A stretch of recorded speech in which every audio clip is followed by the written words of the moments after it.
Dit is Miscanthus sinensis. Deze plant kan aardolie vervangen bij het maken van plastics. Een hoopvolle plant dus.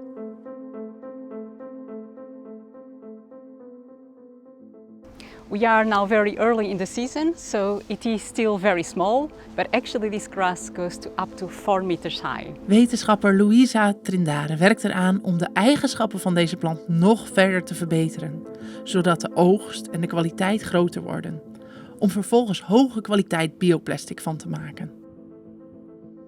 I think the question is not if we are going to go into bio-based economy.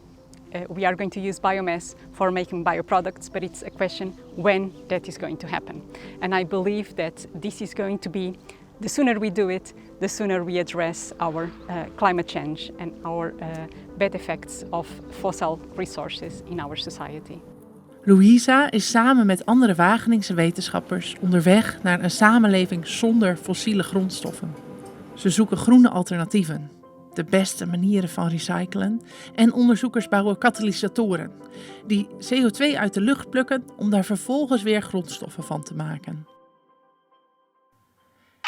Isolatiemateriaal, kinderzwembadjes, een mooie jurk, de verpakking van een komkommer. Het is allemaal gemaakt van plastics. En plastic is sterk, hard of juist flexibel, licht en gaat ontzettend lang mee. En bovendien is het goedkoop. Allemaal belangrijke eigenschappen die we niet kwijt willen. En daar ligt een uitdaging. Want hoe maak je goede plastic zonder aardolie? Dus onze aanvliegroute is altijd, probeer zoveel mogelijk van de functionaliteit, dus van datgene wat er al in zit, probeer dat zoveel mogelijk te behouden. Zorg ervoor dat als je iets nieuws maakt, dat het niet persistent is. Dus dat het in principe af te breken is op het moment dat het in het milieu komt. En zorg ervoor, en dat hangt ook samen met het eerste, dat als je iets maakt, dat je daar zo weinig mogelijk grondstoffen voor nodig hebt. Zodat je zo min mogelijk beslag legt op, nou voor biomassa op grond, op productiegrond. Of zo min mogelijk beslag op energie om dingen te maken. Dus zorg dat je dat heel efficiënt en heel effectief doet. In de laboratoria van Wageningen wordt gekeken hoe je CO2 uit de lucht kan halen om er vervolgens weer dingen van te kunnen maken. CO2 die komt hier binnen, die gaat hier in wat heet een reactor. Daar zitten die korreltjes in, daar gaat de CO2 doorheen en die korreltjes absorberen de CO2. Vervolgens gaat de lucht hopelijk zonder CO2 er weer uit en dat meten we hier. En die materialen proberen we zo te maken, dus die korreltjes proberen we zo te maken, dat ze de CO2 die in die lucht gaat, die je eroverheen stuurt, dat die daar als het ware aan vast gaan zitten. Dan heb je al die CO2 bij elkaar. En dan in een volgende stap probeer je die CO2 er weer af te halen. Dan heb je al die CO2 bij elkaar en dan kun je daar efficiënt je reacties mee doen. CO2 afvangen kan al, maar er zijn nog hobbels op de weg. Nou, heel sterk absorberen is goed, want dan komt het lekker makkelijk aan te zitten. Maar ja, dan krijg je het er bijna niet af. Nou, die balans zoeken, dat is waar nog steeds aan gewerkt moet worden. Bovendien kost het proces ontzettend veel energie en dat is een probleem. De plant kan het wel, die vangt het zonlicht in. En die met de fotosynthese, die heeft een aantal hele slimme stappen, waardoor die met hele kleine energiestapjes vanuit CO2 suiker maakt. Dus, en daar zijn heel veel wetenschappelijke uitdagingen. Maar ja, om ons heen zien we dat het kan. En dus voor ons de uitdaging om ervoor te zorgen dat wij dat ook kunnen. Zo. Het Miscanthus-onderzoek is al een paar stappen verder. Er worden allerlei materialen gemaakt van de plant.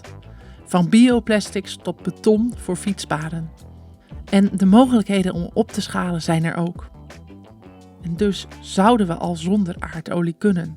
Technologically, it's possible, but the costs are high. And this is because nor the plants nor the processes are yet optimized. So we have to work on different areas on the plant, on the process and on the products in order to be able to make it in an economic process throughout the whole production chain. Zo wordt er nu bijvoorbeeld gewerkt aan het geschikt maken van de Miscanthus voor een Europees klimaat.